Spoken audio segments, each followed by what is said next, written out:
बहुत ही दुर्भाग्यपूर्ण और भद्दी टिप्पणी जो सुप्रिया सनेट ने की है, इसके हम कड़े शब्दों में आलोचना करते हैं। देवभूमि हिमाचल प्रदेश में जहां मंडी की अगर बात आती है, मंडी को छोटी काशी कहा जाता है। कांग्रेस पार्टी के ही कुछ ऐसे लोगों ने ऐसी भद्दी टिप्पणियां उसमें और करी है।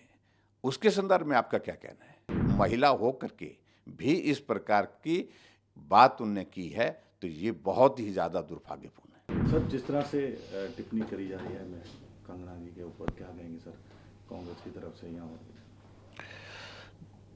बहुत ही दुर्भाग्यपूर्ण और भद्दी टिप्पणी जो सुप्रिया सनेट ने की है, इसके हम कड़े शब्दों में आलोचना करते हैं, निंदा करते हैं। और उनको ये मालूम नहीं है कि हिमाचल देवभूमि के नाम से जाना जाता है, और देवभूमि हिमाचल प्रदेश में जहां मंडी की अगर बात आती है, मंडी को छोटी काशी कहा जाता है। 300 से ज़्यादा मंदिर वहां पर, जहां लोग श्रद्धा और आस्था के साथ उन मंदिरों में जाते हैं, उस भूमि के बारे में इस प्रकार के शब्दों का इस्तेमाल करना, मैं समझता हूँ ये बहुत बड़ी उनने गलती की है। और उसके बाद मुझे हैरानी इस बात को लेकर के कि ये मेरा अकाउंट नहीं था, मेरा ये तो पैरोडी अकाउंट था और उसमें किसी ने इस प्रकार से किया है, लेकिन हैंडल कौन कर रहा है उसको?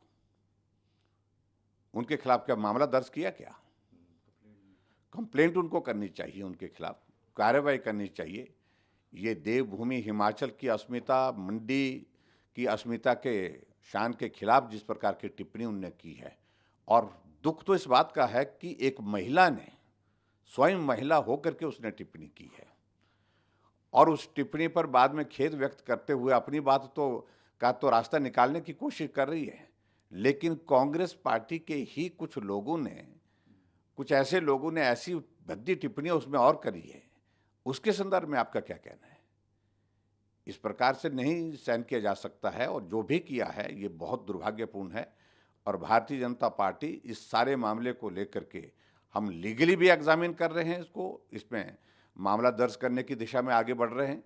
और उसके साथ साथ में दूसरा विषय हम इस बात को लेकर के कि जो भद्दी टिप्पणी की है, सार्वजनिक रूप से तो उनने माफ़ी मांगी है, बोला है उनने, लेकिन इतना ही पर्याप्त नहीं है। ये कांग्रेस पार्टी की आदत बन चुकी है इस प्रकार से महिलाओं का अपमान करना, मातृशक्ति का अपमान करना, और बार बार इस प्रकार की बातें कह करके उनकी आदत को ठीक करने की मैं समझता हूँ आज की तारीख में आवश्यकता है। और पूरा हिमाचल, पूरा मंडी इस वक्त जो है बहुत आक्रोश में है, रोष में है, और निश्चित रूप से इसका आने वाले समय में लोकसभा के चुनाव में उनको खामियाजा भुगतना ही पड़ेगा। मंडी में तो भुगतना ही पड़ेगा, लेकिन पूरे और हमें हिमाचल प्रदेश में, हिमाचल के अलावा दूसरे स्थानों पर भी इसका खामियाजा भुगतना पड़ेगा। पहले भी इस तरह की कई और किसी नेताओं के ऊपर भी टिप्पणियां करते रहे हैं कांग्रेस वाले, तो क्या लगता है आपको इनको बार बार इस तरह की? देखिए, मैं इस बात को देख रहा हूं कि पूरे देश भर में जो कांग्रेस की स्थिति जो हास्यास्पद बनी है आज की तारीख में, और इनके नेताओं के बारे में एक बात को लेकर के कुछ भी कहते हैं, आदत बन चुकी है इनकी, और इस आदत को ठीक करने की आवश्यकता है। और जिस तरह से खासतौर से जो महिला के बारे में जो टिप्पणी की है, ये तो बहुत ही दुर्भाग्यपूर्ण है। कोई भी शालीन व्यक्ति इस टिप्पणी को ना सुन सकता है, ना देख सकता है, और उनका रिएक्शन इस बात को लेकर के किस प्रकार से है, वो उनको शायद, मुझे कल्पना नहीं है। और मुझे इस बात को लेकर के दुख इस बात का ज़्यादा है कि महिला हो करके भी इस प्रकार की बात उनने की है, तो ये बहुत ही ज़्यादा दुर्भाग्यपूर्ण है।